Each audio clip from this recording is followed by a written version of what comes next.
Bismillahirrahmanirrahim. Assalamualaikum warahmatullahi wabarakatuh. Alhamdulillah, wassalatu wassalamu ala rasulillah wa ala alihi wa sahbihi wa man istanna bi sunnatihi ila yaumil qiyamati amma ba'd.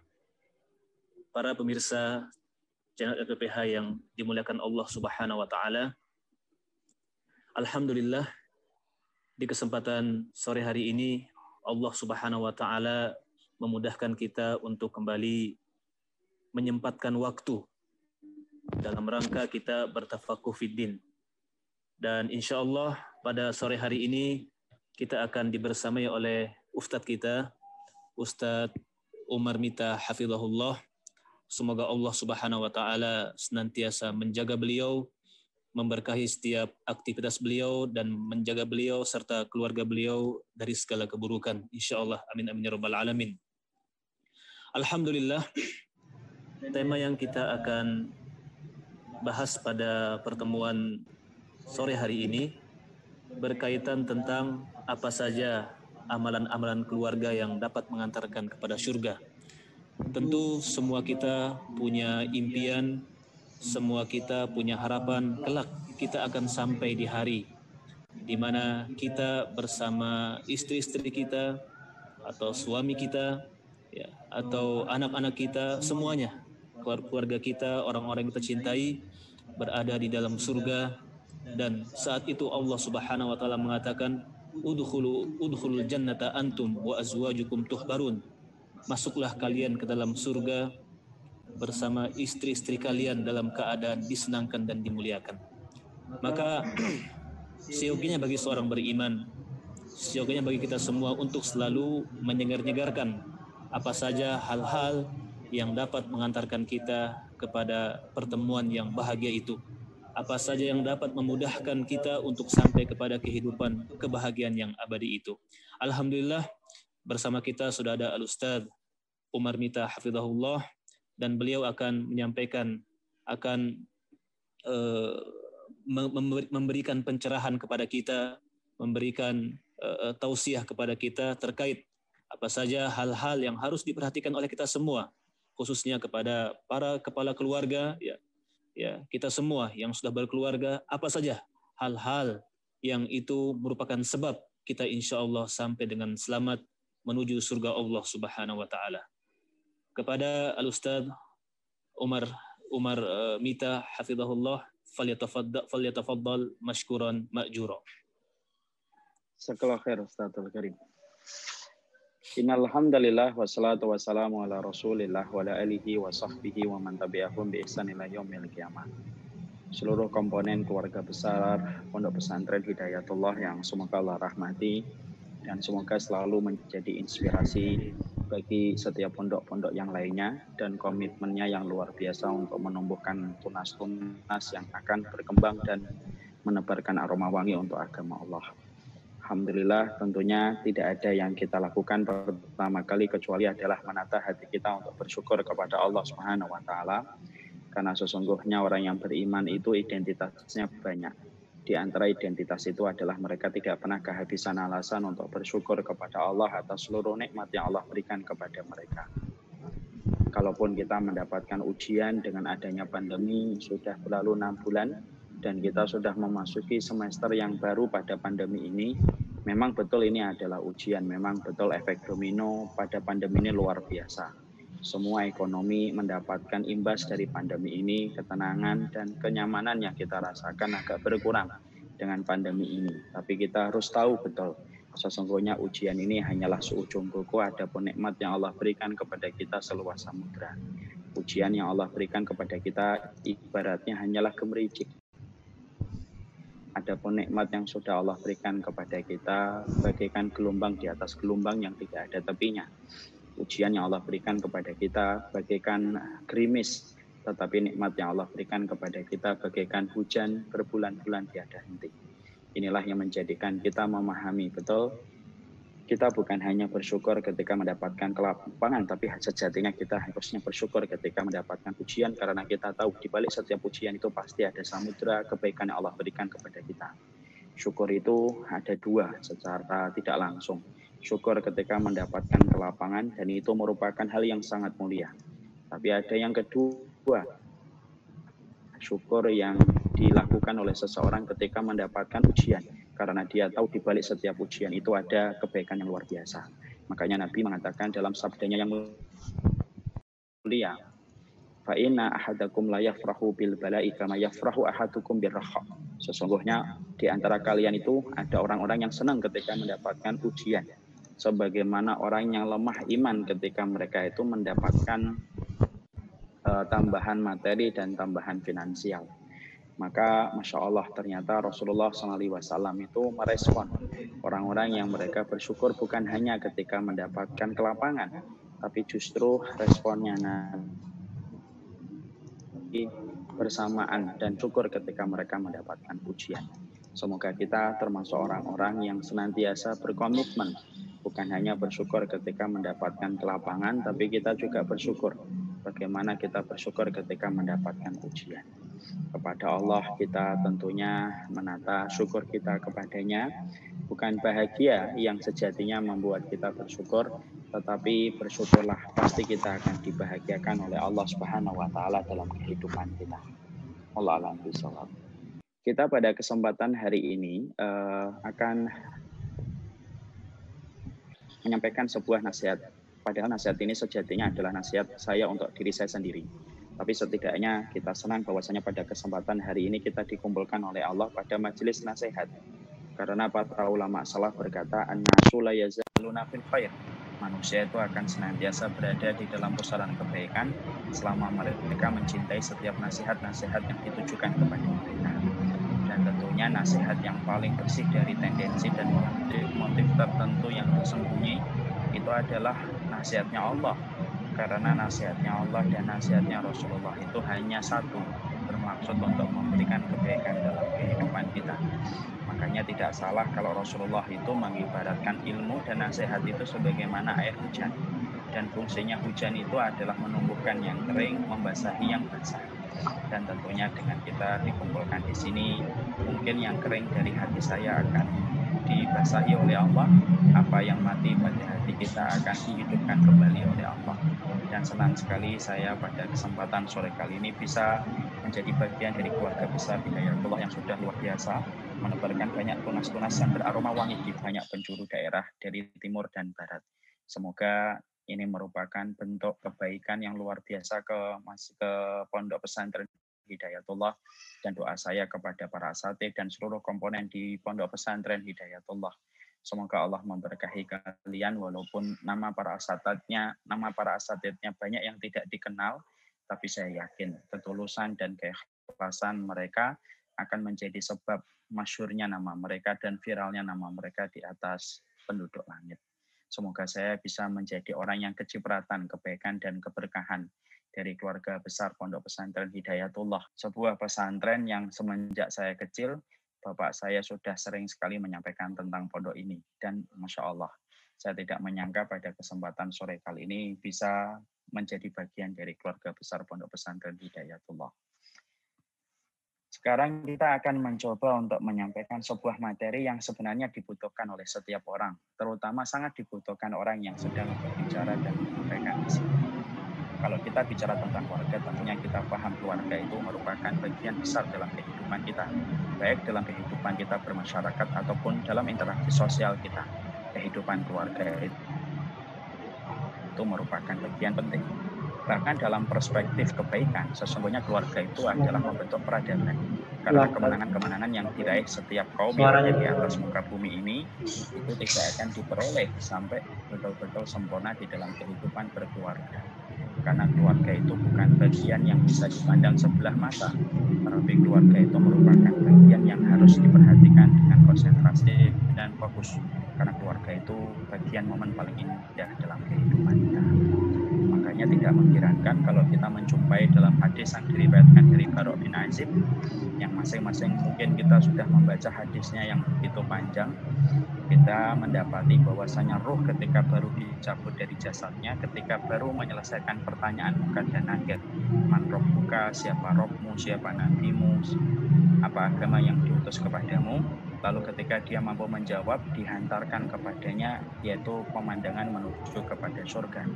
Dia didatangi orang yang begitu rupawan yang merupakan perwujudan dari seluruh amal solehnya ketika di dunia. Dan tahukah kita sudah mendapatkan 2 kenikmatan besar itu pun di alam barzah, dia masih berteriak. Dan tahukah kita teriakannya itu apa? Ya Rabbi aqim sa'ah hatta arji ila ahli. Ya Allah, tolong segerakan kiamat ya Allah, supaya aku lekas bertemu kembali dengan keluargaku. Menunjukkan kepada kita bahwasanya memori yang tidak rontok, memori yang tidak terguncang walaupun sudah melewati guncangan kematian itu memori seseorang bersama keluarganya. Sampai-sampai teriakannya yang pertama adalah teriakan supaya meminta dipertemukan kembali dengan keluarganya, menunjukkan kepada kita masalah keluarga itu masalah yang menemui dunia dan akhirat. Makanya kalau kita perhatikan perkataan Imam Qurtubi, salah satu syariat yang masih disisakan oleh Allah nanti di akhirat salah satunya syariat menikah untuk membentuk keluarga. Karena tidak ada satupun penduduk surga yang dibiarkan oleh Allah sendirian. Karena Allah tahu betapa besarnya pengaruh keluarga. Dan keluarga itu bukan hanya dibutuhkan di dunia, bahkan dalam kehidupan kampung akhirat kita yaitu adalah surga pun, di situ masih ada pernikahan untuk membentuk keluarga-keluarga yang baru. Makanya Syekh Utsaimin berkata, sesungguhnya wanita-wanita yang mereka tidak mendapatkan jodoh, salah satunya kayak Maryam bintu Imran, ketika beliau meninggal dunia tidak mendapatkan suami, padahal beliau itu adalah salah satu wanita penduduk surga. Nanti beliau di surga pun akan dinikahkan. Dan kepada siapa beliau dinikahkan? Tidak ada laki-laki yang sepadan imannya dengan Ibunda Maryam bintu Imran kecuali adalah Rasulullah. Karena Ibunda Maryam akan memiliki keluarga di surga bersama dengan Rasulullah. Dan ini menunjukkan kepada kita, ternyata keluarga itu bukan masalah sepele, tetapi keluarga itu masalah besar, menembus dimensi dunia dan akhirat kita, menembus kehidupan kita di Balikpapan dan Bekasi sampai nanti di alam barzah dan menembus kehidupan kita di alam akhirat. Sebuah alam yang tidak ada garis akhirnya dan tidak ada garis finishnya. Makanya inilah yang menjadikan kita memahami kenapa masalah keluarga itu dibahas detail di dalam Islam. Makanya kita jumpai banyak keluarga yang diceritakan oleh Allah di dalam Al-Quran. Ada keluarga Nabi Ibrahim, ada keluarga Abu Jahal yang menjadi peringatan dan menjadi renungan bagi kita, Abu Lahab juga. Ada keluarganya Nabi Lut, ada keluarganya Nabi Sulaiman. Kenapa Allah sampaikan banyak masalah keluarga di dalam Al-Quran? Karena sesungguhnya Islam itu sangat memperhatikan detail masalah keluarga. Karena milieu terkecil dalam masyarakat bernama keluarga, kalau betul-betul mereka paham tentang rule dan tentang rel yang harus mereka ikuti ketika berjalan pada kehidupan, bicara kemenangan itu tinggal menghitung waktu apabila setiap keluarga itu mengerti bagaimana kewajiban mereka kepada Allah. Makanya coba kita perhatikan sampai aturan anak ketika akan masuk kepada kamar bapak dan ibunya pun diatur. Kapan waktunya anak tidak boleh masuk ke kamar bapak dan ibunya. Ada 3 waktu yang terlarang bagi seorang anak masuk ke kamar orang tuanya. Kenapa sampai sedetail itu? Islam mengatur masalah keluarga, sampai aturan anak masuk ke kamar bapak dan ibunya pun diatur. Sekali lagi, karena Islam itu tahu, cikal bakal sebuah peradaban itu dimulai dari sebuah keluarga yang betul-betul diberkahi oleh Allah Subhanahu wa taala. Makanya ini berseberangan dengan kulturnya pendidikan dan kulturnya masyarakat yang kufur kepada Allah. Masyarakat yang kufur kepada Allah itu Masya Allah, mereka tidak mengenal tentang pentingnya keluarga. Makanya di Barat, di Eropa, banyak sekali teman-teman circle pengajian saya yang di sana berkata, di sana itu sekarang tidak lagi memandang konsep agung keluarga. Makanya tidak sedikit seorang anak itu akan memanggil orang tuanya dengan panggilan nama dan tidak ada lagi dengan panggilan kehormatan father and mother. Kalau namanya Jos ya dipanggilnya Jos. Karena apa? Sudah tidak lagi peduli tentang keluarga. Pasangan-pasangan lesbian kalau mereka ingin punya anak tidak perlu memiliki keluarga. Mereka cukup pergi ke bank sperma, lalu kemudian mereka memilih sperma yang cocoknya akan mereka titipkan ke rahim mereka supaya punya anak. Bahkan tidak sedikit di negeri Jepang, Korea, keinginan wanita untuk menikah sedikit sekali karena mereka tidak mau mendapatkan beban ketika melahirkan dan punya anak. Inilah perbedaan keluarga dalam kehidupan umat Islam, masyarakat robbani dengan masyarakat yang tidak robbani. Masyarakat robbani adalah masyarakat yang paham betul masalah keluarga itu masalah besar, masalah yang tidak dipandang sebelah mata, tapi masalah peradaban itu sebenarnya membicarakan tentang keluarga yang berkah ketika menjalani kehidupan sesuai dengan rel dan trek yang dipasang oleh Allah. Kemenangan Islam itu ketika setiap keluarga bercahaya dengan apa yang Allah syariatkan di dalam kitabullah dan sunnah. Makanya setelah kita mengerti betapa besarnya masalah keluarga, nah inilah yang menjadikan kita masing-masing harus memperhatikan bahwasanya masalah keluarga ini berarti masalah yang cukup kita harus perhatikan. Karena walaupun masalah keluarga ini adalah masalah yang cukup penting, banyak kaum muslimin karena keawamannya, karena kejahilannya, banyak yang memandang masalah keluarga itu hanyalah masalah-masalah sepele. Padahal sejatinya dia itu adalah masalah besar. Maka ketika kita mengetahui betul betapa besarnya peranan keluarga ini, inilah yang menjadikan setiap orang-orang yang berkomitmen pada kebaikan akhirat mereka untuk memperhatikan masalah keluarga. Tentunya inilah yang akhirnya menjadikan kita mengetahui betul bahwasanya keluarga itu bukan masalah biasa.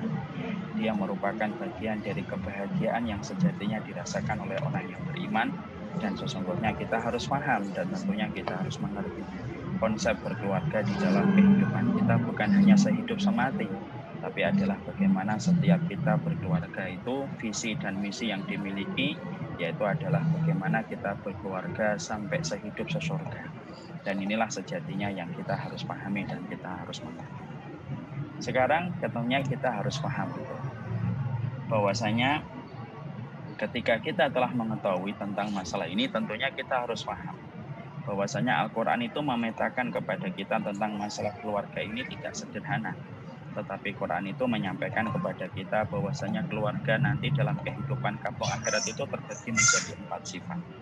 Tentunya kita harus mengetahui bagaimana Quran ketika memetakan keluarga-keluarga dalam kehidupan konteks kita di akhirat, supaya kita mengerti pada sifat yang mana yang harusnya kita lakukan, pada sifat A, keluarga yang mana yang harus kita kerjakan, supaya betul-betul maksimal kita di dalam kehidupan keluarga ketika keluarga kita berlandaskan kepada apa yang dijelaskan oleh Allah dan apa yang dijelaskan oleh Rasulullah SAW. Bagaimana 4 sifat keluarga itu yang diceritakan oleh Allah di dalam Al-Quran? Maka ada 4 sifat. Yang pertama, ada keluarga yang bertemu di dunia tetapi tidak akan pernah bertemu di akhirat. Ini merupakan konsep keluarga yang pertama. Orang-orang yang mereka dipertemukan, orang-orang yang diperjumpakan dalam kehidupan di dunia. Mereka mesra, mungkin mereka tidak mesra, mereka harmonis atau tidak harmonis, tapi yang terpenting mereka ketemu dalam konteks kehidupan di dunia. Tapi sejatinya mereka tidak akan pernah berjumpa lagi dalam kehidupan di akhirat. Dan selama-lamanya mereka tidak akan berjumpa. Perjumpaan bagi mereka hanya bertahan di dunia sejenak saja. Tapi tidak ada lagi perjumpaan dalam kehidupan kampung akhirat mereka. Karena mereka ketika bertemu di dunia sejatinya tidak memiliki tiket untuk mempertemukan mereka dalam kehidupan di akhirat. Siapa keluarga ini? Sebelum kita membahas keluarga ini, tentunya kita harus paham. Allah menyampaikan di dalam surat Al-Ma'arij, yawadul mujrimu law yaftadi min adabi yawma idzin bi banihi wa sahibatihi wa akhihi wa fasilatihi allati tu'wi wa man fil ardi jami'an tsumma yunji. Artinya bahwasanya pada rangkaian ayat ini Ibnu Abbas itu berkata, di antara keluarga-keluarga yang mereka itu ketemu di dunia tidak akan ketemu di akhirat, yaitu adalah keluarga yang ternoda dengan kesyirikan, ternoda dengan kekufuran dan kemunafikan i'tiqadi. Mereka sejatinya bertemu di dunia tetapi tidak akan pernah mereka berjumpa di akhirat. Bahkan di akhiratnya mereka akan saling menggantikan satu dengan yang lainnya hanya untuk satu, supaya mereka bebas dari api neraka yang bergejolak di depan mata mereka. Jadi Ibnu Abbas itu menerangkan dalam takwil dan tafsirnya, jadi ketika neraka itu sudah diperlihatkan nyata di depan kasat mata mereka, orang-orang kafir yang dulunya hidup di dunia itu memiliki keluarga, tidak ada lagi sensasi untuk berjumpa lagi dengan keluarganya. Karena sensasi kenikmatan berjumpa dengan keluarganya itu kalah dengan ketakutan mereka kepada neraka yang sudah ada di depan mata mereka. Maka mereka akan menggantikan keluarga mereka. Ini bapakku, ini ibuku, ini anakku, ini istriku, ini kolegaku, dan ini orang-orang yang aku kenal di dunia. Masukkanlah mereka ke neraka, ya Allah. Dengan mereka aku menggantikan diriku supaya aku diselamatkan. Tentunya tawaran mereka tidak akan diterima oleh Allah, sebagaimana yang kita jumpai pada surat Al-Ma'arij. Mungkin ada yang banyak bertanya, Ustadz, memang ada keluarga yang tidak punya niat untuk ketemu keluarganya di akhirat?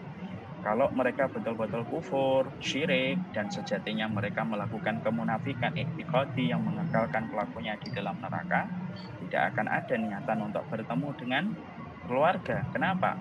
Karena urusan neraka lebih menyibukkan mereka daripada urusan untuk bertemu dengan keluarga. Kenikmatan berkeluarga hilang dengan ketakutan ketika mereka melihat apa yang ada di depan mereka dari neraka. Mungkin saya ambilkan analogi yang sederhana. Tahukah kita bahwasanya kalau orang itu jadi driver mobil, lalu pada saat itu ada istrinya, ada anaknya, ada ibunya.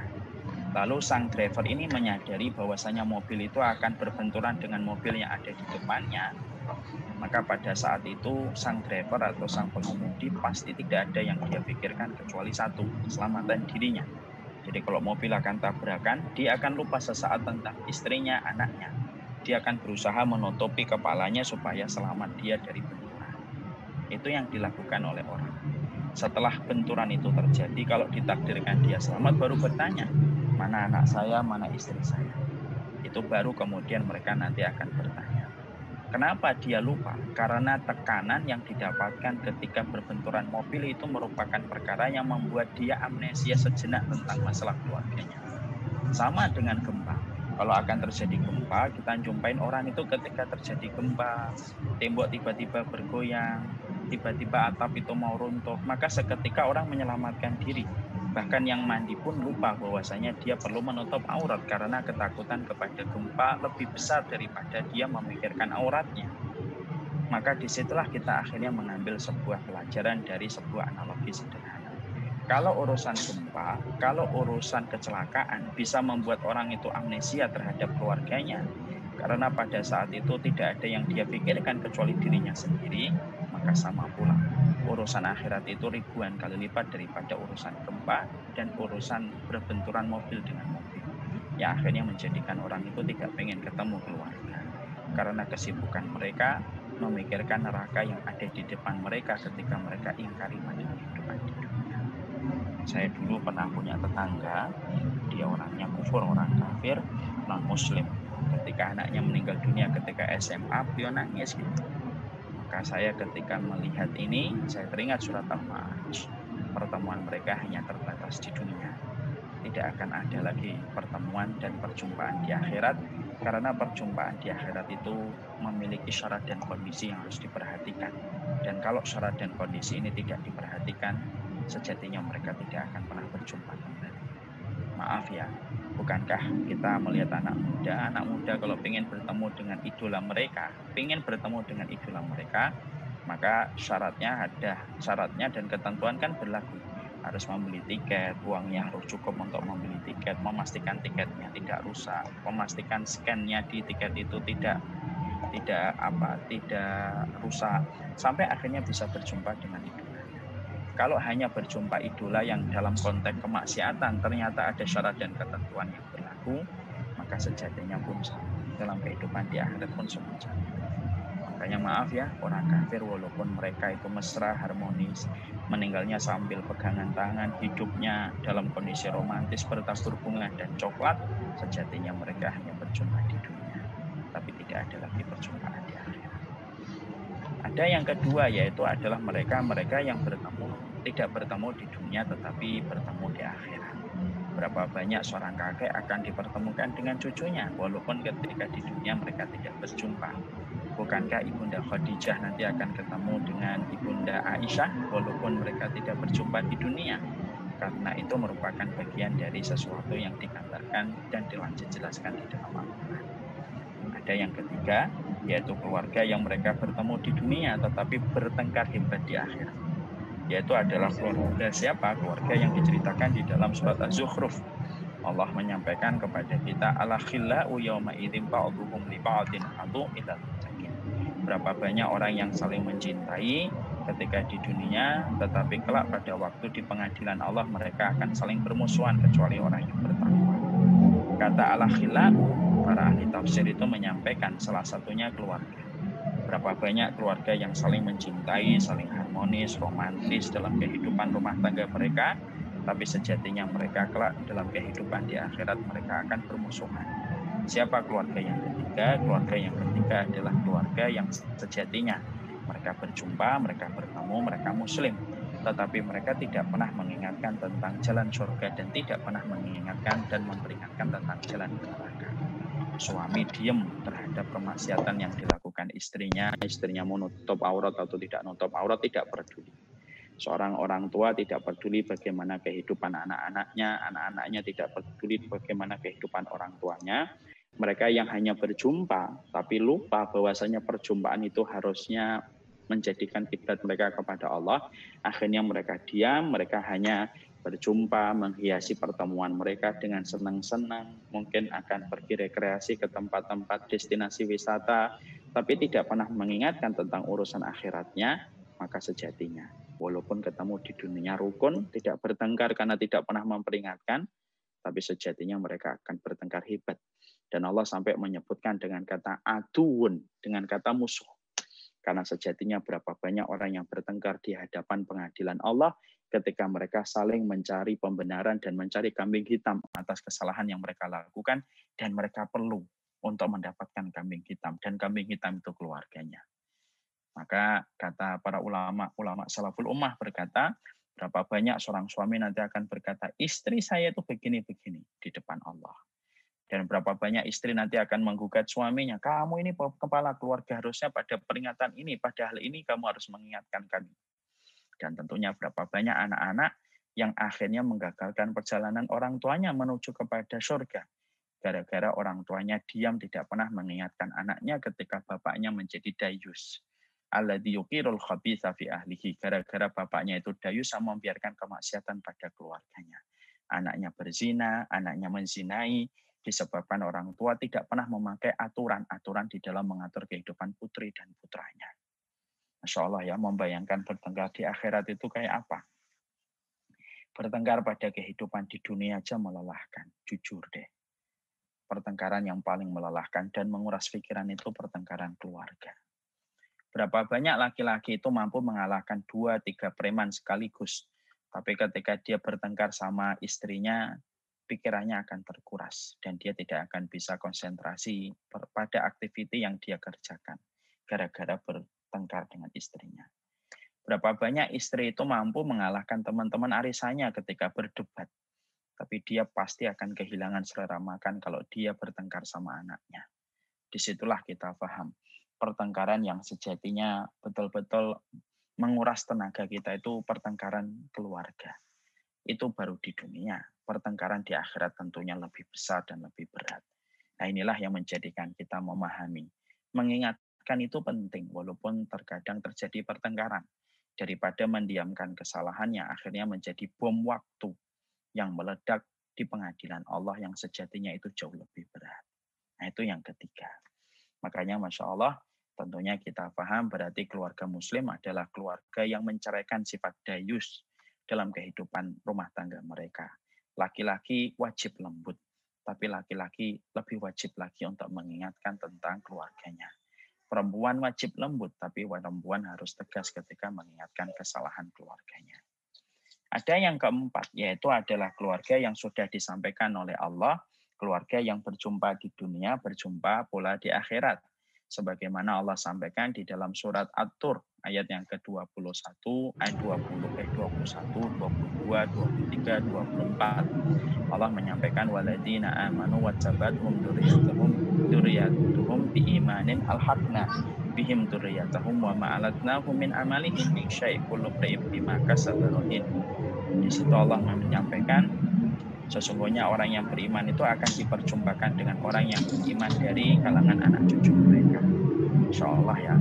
Dan Allah bukan hanya menceritakan itu, tapi Allah menceritakan detail bagaimana mereka ketika dipertemukan dalam kehidupan di akhirat. Allah melanjutkan, wa amdadnahum bi faqihati wa lahmi mimma yashtaqun. Bukan hanya dipertemukan anak cucu mereka dengan bapak dan kakek mereka yang beriman, tapi wa amdadnahum bi faqihati wa lahmi mimma yashtaqun. Allah kemudian berikan kepada mereka yaitu buah-buahan dan daging yang mereka inginkan. yatanaza'una fiha ka'san la lagwu fiha wala ta'thim, dan kemudian mereka saling menjulurkan gelas yang tidak ada dosa dan perkara-perkara yang tidak bermanfaat. Sebagaimana kalau kita ketemu di keluarga kan, kalau kita ketemu keluarga mencicipi minuman kan, kita nanti menjulurkan minuman enak yang kita cicipin kepada ibu dan bapak kita, anak kita. Jus mangganya enak, cicipin. Itu sama, yatanaza'una fiha ka'san la lagwu fiha wala ta'thim wa yatufu 'alaihim gilmanul lahum ka'annahum lu'lu'un maknun. Sudah begitu ada pelayan-pelayan yang terus berkhidmah kepada para keluarga-keluarga yang diperjumpakan oleh Allah dalam kehidupan di kampung akhirat, yaitu adalah surga. Saking banyaknya sampai mereka kayak mutiara-mutiara yang tersimpan karena mereka terus bergerak, dan saking beningnya fisik-fisik mereka ketika diciptakan oleh Allah berkhidmah kepada keluarga-keluarga yang berjumpa di akhirat. Sudah begitu, lalu mereka itu wa aqbala ba'dhum 'ala ba'di yatasa'alun. Mereka itu berdekatan, saling berhadap-hadapan, dan mereka saling bertanya. Insya Allah ya. Kayak keluarga itu kan, kita kalau lihat keluarga itu ruang tamu dengan ruang keluarga itu pasti konsep ruangannya berbeda. Kalau ruang tamu biasanya ada kursi dengan kursi yang lainnya agak berjauhan, karena kita dengan tamu belum tentu tamunya itu dekat dengan kita. Tapi kalau ruang keluarga itu pasti biasanya kalau enggak karpet atau ruangan sofa yang besar supaya duduk bareng-bareng. Karena kalau keluarga itu kan ngomongnya dekat berdekatan. Sama, Allah menyampaikan wa aqbala ba'dhum 'ala ba'di yatasa'alun. Mereka saling ketemu, mereka saling bertanya. Dan kemudian mereka bertanya atas apa mereka itu dimasukkan oleh Allah dalam surga. Lalu kemudian Allah menyampaikan berikutnya bahwasanya qalu inna kunna qablu fi ahlina musyrikin, yaitu dulunya mereka adalah orang yang sekutu kepada Allah. Nah, inilah sejatinya yang menjadikan kita harus paham keluarga kita tentunya tidak yang pertama, tidak yang ketiga. Kita ingin membangun visi dalam keluarga itu keluarga atur 21 sampai 26, karena sejatinya inilah yang menjadi sebuah misi besar dalam kehidupan rumah tangga. Imam Qurtubi itu berkata, kenikmatan surga itu setidaknya 3 yang paling besar. 1, melihat wajahnya Allah secara langsung tanpa ada hijab dan tanpa ada satar. 2, berkumpul dengan Rasulullah dan para nabi dan para rasul sebelum kita, sebelum Rasulullah. Dan yang ketiga, bercengkrama dengan keluarga. Itu merupakan bagian dari kenikmatan besar yang sejatinya menempati ruangan paling bahagia dalam kehidupan kita.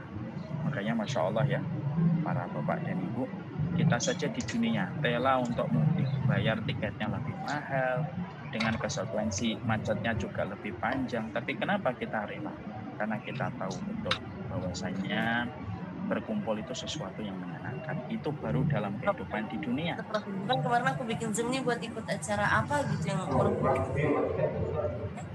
Halo.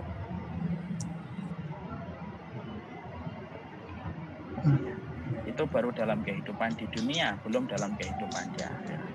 Nah, inilah yang menjadikan kita paham. Setelah kita paham bahwasanya keluarga itu diceritakan di dalam Al-Quran ada 4 sifat. Nah, sekarang kita baru menuju kepada apa sih perkara yang harusnya kita lakukan dan harusnya kita kerjakan. Soalnya tidak terasa waktunya cepat berlalu. Dan kita baru menginjak kepada inti bab yang akan kita bahas.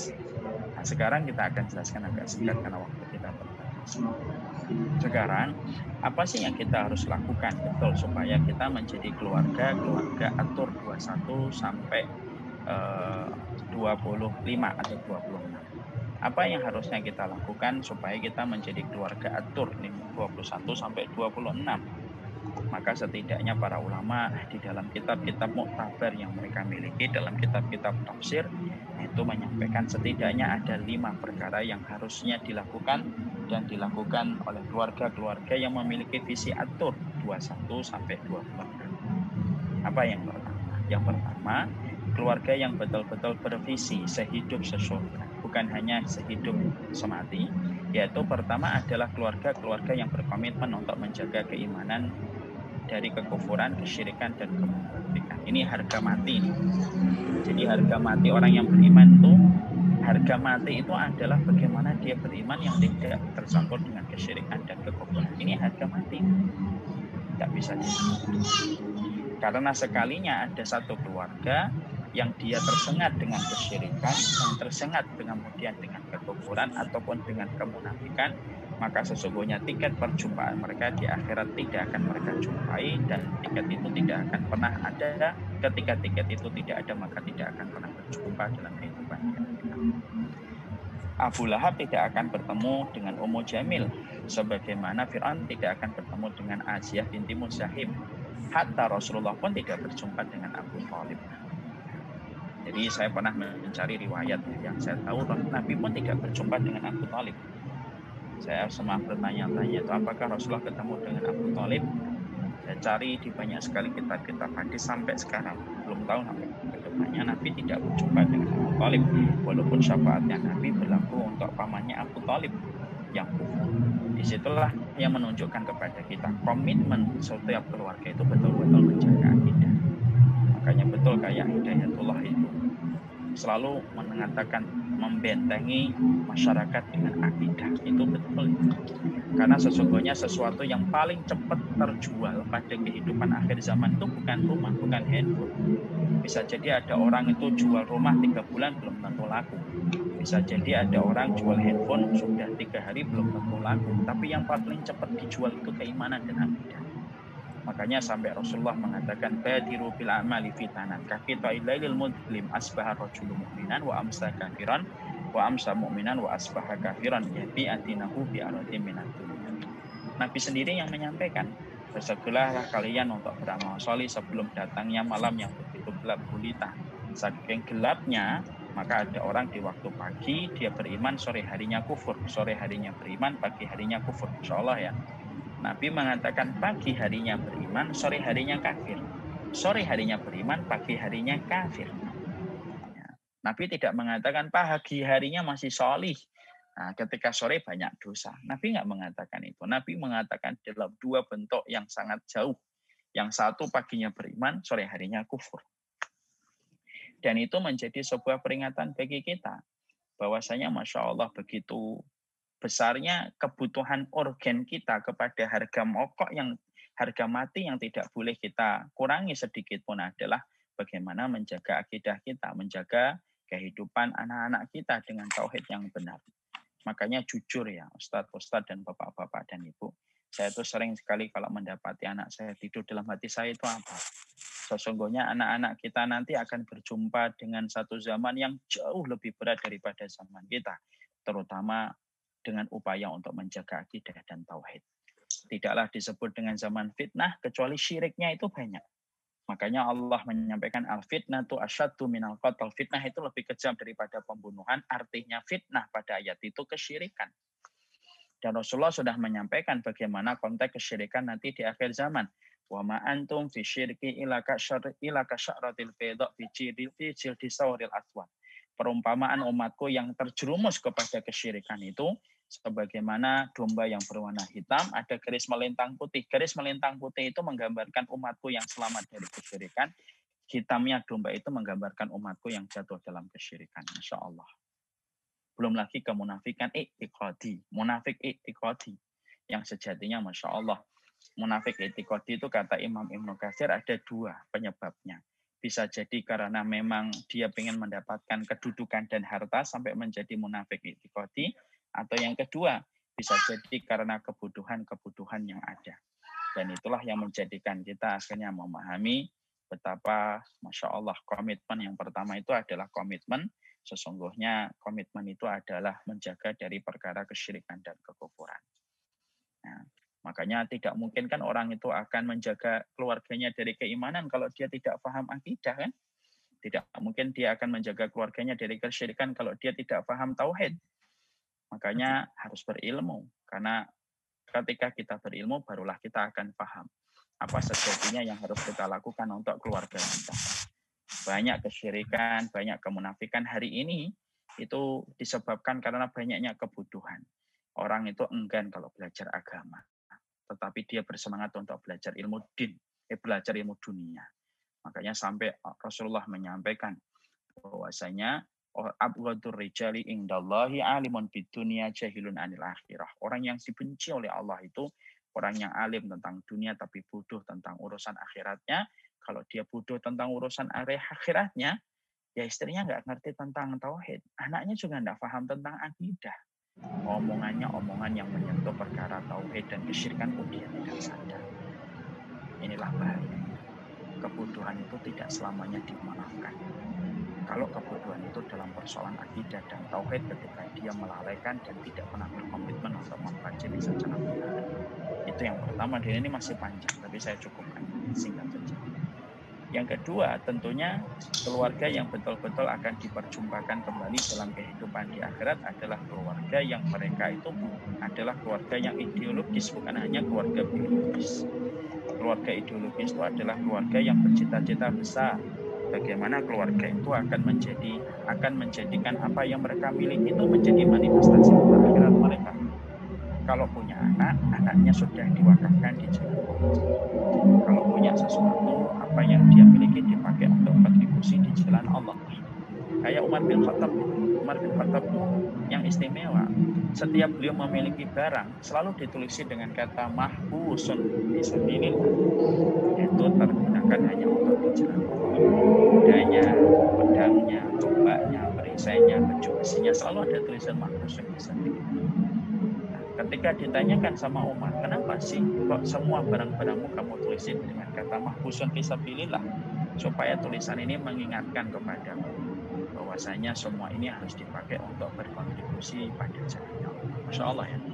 Kalau keluarga muslim itu sudah memiliki cita-cita besar, cita-cita mereka bukan recehan, cita-cita mereka bukan urusan dunia yang sejatinya mereka tinggalkan, tapi urusan mereka adalah kehidupan akhirat, dengan mendermakan yang terbaik untuk di jalan Allah. Inilah yang disebut dengan keluarga ideologis, bukan hanya keluarga biologis. Banyak keluarga muslim itu urusannya hanya biologis. Ya sudah, urusan biologis ya akhirnya selesai. Padahal yang kita butuhkan itu keluarga ideologis adalah keluarga-keluarga yang tumbuh. Mereka ketika tumbuh, mereka betul-betul memberikan yang terbaik untuk agama. Maaf ya para ustadz dan para bapak dan ibu. Umat Islam itu banyak anak aja sudah ditakuti. Itu baru punya anak. Itu belum tahu anaknya nanti jadi atau tidak. Jadi aja sudah punya banyaknya aja ditakuti. Makanya kalau kita perhatikan di Israel itu bukan hanya bingung menghadapi Hamas, intifada.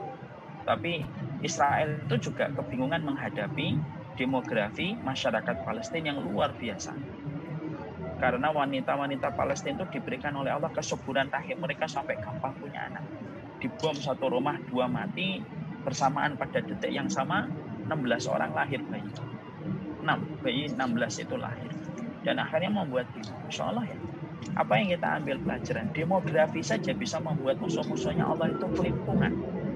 Apalagi ketika bertambahnya demografi, populasi bertambah dengan kelahiran anak, ditambah dengan anak-anak yang dilahirkan itu anak-anak ideologis. Makanya kalau kemudian keluarga itu adalah keluarga ideologis, keluarga yang betul-betul dia mau berjuang, berkontribusi untuk agama Allah, itulah keluarga yang akan mendapatkan jaminan dan garansi dari Allah untuk dipertemukan kembali dengan kehidupan. Lihatlah bagaimana ibundanya Imam Bukhari ketika mendapati Imam Bukhari di waktu bayi, beliau dalam kondisi buta. Maka ibunda Imam Bukhari berkata, saya wakafkan anak saya di jalan Allah. Lihat dari anak yang diwakafkan di jalan Allah. Luar biasa. Imam Bukhari mengguncang dunia. Beliau seakan-akan hidup tahun 2020. Karena apa? Karena semua ilmunya masih disebut sampai hari ini. Maka inilah yang menjadikan seseorang itu paham. Keluarga itu tidak boleh menjadi keluarga yang mandul. Siapa keluarga yang mandul itu? Rasulullah pernah bersabda dalam kalamnya yang indah. Atadruna manir ruku. Kalian tahu nggak siapa orang yang mandul itu? Orang yang mandul itu adalah bukan orang yang tidak punya anak. Orang yang mandul itu orang yang punya banyak anak. Tetapi walaupun anaknya banyak, tidak ada satupun di antara keturunannya yang berkontribusi untuk agama Allah. Kita khawatir. Jangan-jangan kita ini keluarga mandul. Keluarga yang betul-betul pemikirannya orientalis, kapitalis, sosialisme, naudzubillah min dzalik. Akhirnya anak-anak yang dia miliki tidak ada satupun yang berkontribusi untuk agama Allah. Walaupun anaknya banyak, keluarga itu distempel sama Allah. Ini keluarga mandul. Karena kehadiran anak-anaknya tidak memberikan kontribusi untuk agama Allah. Makanya inilah yang menjadikan yang kedua. Ini saya singkatkan saja. Keluarga yang kedua yang sejatinya akan dipertemukan dan diperjumpakan oleh Allah adalah keluarga ideologis. Keluarga yang bercita-cita besar, anak-anak kita nanti yang membebaskan kita. Anak-anak kita lah yang akan berjuang untuk menegakkan kalimat Allah. Anak-anak kita lah yang akan menyampaikan kalimat-kalimat Allah supaya semerbak wanginya itu seantero penjuru negeri dari timur sampai ke barat. Dan itulah keluarga besar, keluarga yang tidak disibukkan dengan isu-isu recehan, keluarga yang tidak disibukkan dengan berita-berita sosial media yang Masya Allah algoritmanya itu recehan betul. Masalah makanan artis inilah, masalah bukunya artis inilah yang sejatinya tidak penting. Keluarga besar itu keluarga yang memikirkan sesuatu yang besar. Dan sesuatu yang besar itu apa? Yaitu adalah tegaknya agama Allah di atas muka. Makanya Masya Allah, siapapun yang sudah menjadi keluarga yang berkontribusi untuk menegakkan agama Allah, bersyukurlah apapun kontribusi yang kita berikan. Karena tidak setiap keluarga diberikan kesempatan oleh Allah untuk memberikan kontribusi untuk agama Allah. Memberikan kontribusi untuk agama Allah adalah cara untuk membeli barangnya Allah. Dan barang Allah itu mahal. Barangnya Allah itu adalah surga. Dan surganya Allah itu dapat dibeli. Salah satunya dengan komitmen suatu keluarga ketika mereka memberikan yang terbaik untuk agama Allah. Bukankah Ibunda Maryam adalah anak yang diwakafkan di jalan Allah? Nah, itulah sejatinya. Moga-moga anak-anak kita, suami kita, keluarga kita, keluarga yang kita stempel dengan tulisan yang tidak perlu nampak. Tulisannya adalah mahfusun bisa. Biar suamiku itu tergunakan di jalan Allah. Biar istriku lah yang tergunakan di jalan Allah. Biar anak-anakku itu tergunakan dan tertapan hanya untuk kepentingan di jalan Allah. Keluarga ideologis, bukan keluarga ideologis. Kemudian yang ketiga, keluarga yang betul-betul mereka itu senantiasa menumbuhkan rasa takutnya kepada Allah, itu keluarga yang diperjuangkan di akhirat. Karena kita menjumpai ayat yang ke-26 ketika Allah berfirman, qalu inna kunna qablu fi ahlina musyfikin. Musyfikin itu yang takut kepada Allah. Artinya takut itu harus penting. Karena ketakutan kita kepada Allah menjadikan kita semakin dekat dengan Allah. Bagaimana keluarga itu menumbuhkan rasa takutnya? Ilmu, saling mengingatkan, mendapatkan komunitas orang yang solih itu penting. Makanya wajib nih setiap keluarga di sini harus mengajak setiap anak-anaknya ke pondok pesantren. Saya dulu itu Masya Allah ya, saya dulu itu dari kecil sering dibawa bapak ke pondok pesantren. Walaupun beliau tahu saya belum mau ke pondok pesantren. Jadi kalau liburan itu bukan dibawa ke pantai, tapi dibawanya ke pondok pesantren. Karena untuk memperkenalkan komunitas yang solid. Dan yang paling penting untuk menemukan ketakutan itu apa? Yaitu bagaimana kita itu harus hidup, harus ibadah bersama dan bukan hanya hidup bersama. Keluarga dalam Islam itu bukan hidup bersama. Orang kafir pun yang menikah di gereja pun hidup bersama. Tapi orang yang menikah dengan kata mitsaqan qalido itu bukan hidup bersama, tapi ibadah bersama. Saya punya pengalaman sedikit, agak sedikit saya panjangkan sedikit. Saya mendapati bapak saya itu ketika meninggalnya ibu saya hari Senin dini hari meninggal. Hari pertama, hari Senin malam ketika kita melewati malam pertama tidak ada ibu. Saya tuh tahu bapak dan ibu saya itu orang yang selalu melaksanakan sholat tahajud. Maaf ya, bukan menceritakan apapun, cuma mengambil itu. Tapi ketika malam pertama itu Masya Allah, saya tuh mendapati malam pertama setelah meninggalnya ibu bapak itu tidak sholat tahajud. Malam yang kedua, ketiga, keempat, sampai malam ketujuh tidak sholat tahajud. Tadi sedihnya saya memberanikan diri nanya sama bapak, Pak, kenapa kok ibu meninggal dunia kita bapak nggak tahajud nanti? Bapak itu pada saat itu menjawab, nak, bukannya bapak tidak mau tahajud, tapi bapak itu belum siap. Kalau nanti tahajud ketika bapak salam, sebelah kanan tidak ada lagi ibumu yang selalu bapak lihat setiap malam di atas sajadah biru bermukena dengan mukena. Biarkan bapak menjaga hatinya dulu sampai nanti sudah siap baru ibu bapak tahajud. Masya Allah. Disitulah saya kemudian teringat kepada dialog yang pernah saya sampaikan kepada ibu saya. Ibu saya pernah saya tanya, ibu itu cinta ya sama bapak? Ibu saya ini orang kampung biasa, para bapak dan ibu saya menjawab sebagaimana wanita-wanita polos orang kampung. Ibu itu nggak ngerti artinya cinta, nak. Tapi kalau ibu ditanya bagaimana perasaan ibu kepada bapak, ibu itu butuh bapakmu untuk beribadah kepadamu. Maka Makanya ibu kalau boleh minta, ibu pengen meninggal dulu sebelum bapak, karena ibu tidak tahu bagaimana ibu kalau tidak ada bapak untuk melanjutkan ibadah kepada Allah. Masya Allah ya, disitulah saya baru sadar. Kekuatan yang paling besar itu bukan kekuatan cinta, karena cinta itu bisa hilang seiring dengan kekecewaan yang kita jumpai dari pasangan kita.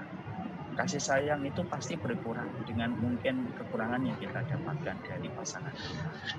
Tapi kalau membutuhkan ibadah, maka sejatinya kalau cintanya berkurang, Allah yang menambahi. Kalau kasih sayang yang menipis, Allah yang menambahkan. Nah, itulah untuk menemukan rasa takut kepada Allah. Kemudian itu yang ketiga, saya singkatkan karena waktunya sangat singkat. Kemudian keluarga yang betul-betul mereka itu menjaga dari perkara yang haram, itu penting. Tidak mungkin keluarga itu akan berjumpa di akhirat kalau mereka tidak punya komitmen untuk menceraikan yang haram dari teras kehidupan keluarga mereka. Bukankah Nabi Adam dan Hawa dipisahkan oleh Allah gara-gara mereka memakan yang haram? Adam makan buah yang diharamkan oleh Allah, Ibunda Hawa memakan buah yang diharamkan oleh Allah. Allah pisahkan di dalam kitab Al-Bidayah wa Nihayah. Nabi Adam diturunkan di daerah India, kemudian ibunda kita diturunkan di Jeddah, dipisahkan 200 tahun, mereka berjalan sendiri-sendiri tanpa ketemu. Setelah 200 tahun baru berjumpa kembali, gara-gara makan yang haram. Makanya kalau ada satu keluarga sudah mencicipi yang haram, riba, dan perkara-perkara yang haram, insya Allah apa yang mereka ambil tidak sepadan dengan pengorbanan besar ketika mereka menjadi terpisahkan. Makanya Masya Allah ini keluarga yang pengen diperjumpakan di akhirat itu betul-betul menjaga dari yang haram. Dan yang kedua yang yang sangat singkat, jadi saya singkat-singkat saja poinnya. Yang kelima, keluarga yang memegang sunnah.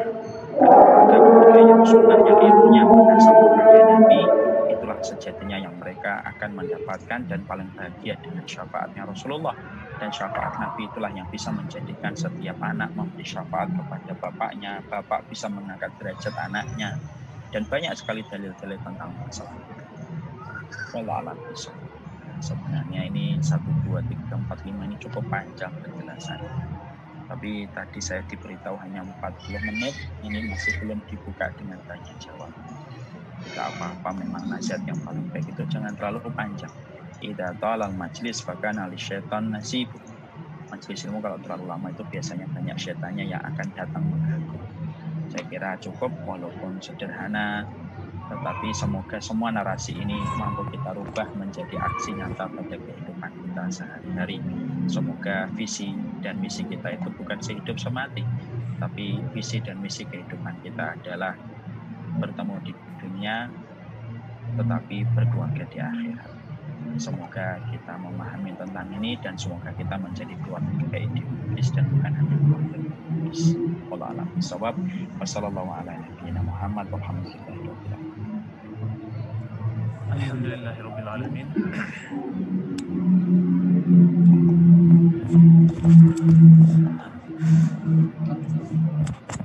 Alhamdulillah.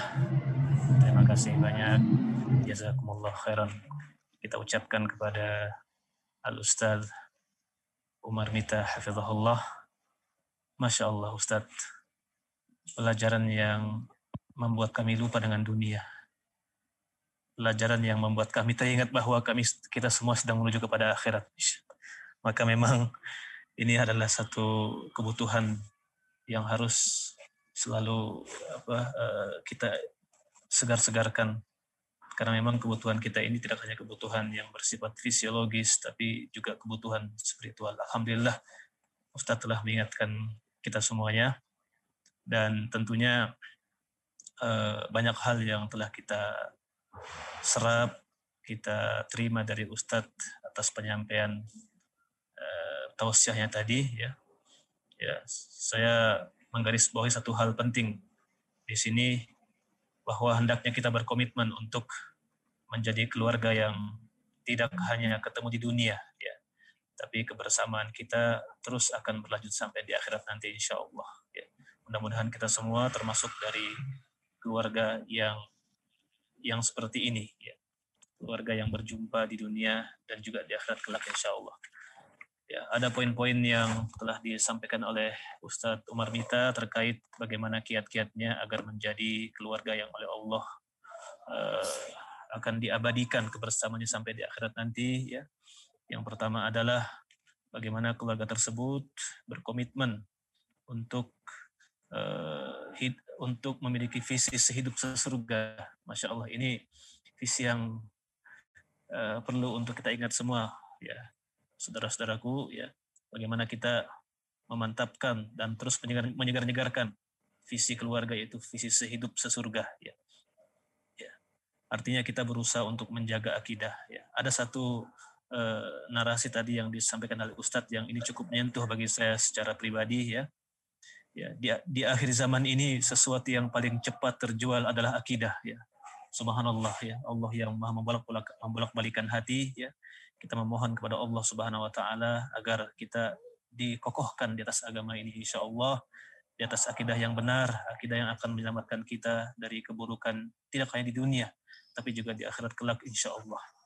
Dan juga di antara kiatnya adalah bagaimana kita menjadi keluarga yang ideologis ya, keluarga yang siap untuk mewakafkan dirinya untuk di jalan Allah Subhanahu wa taala ya. Ada beberapa pertanyaan Ustadz, kita akan bacakan dulu Ustadz ya. Mohon maaf ini Ustadz, kami di sini terbatasi oleh waktu karena sudah menjelang maghrib Ustadz ya. Jadi saya bacakan aja pertanyaannya. Ustadz. Iya. Mangga, Pertanyaan Ustadz. yang pertama.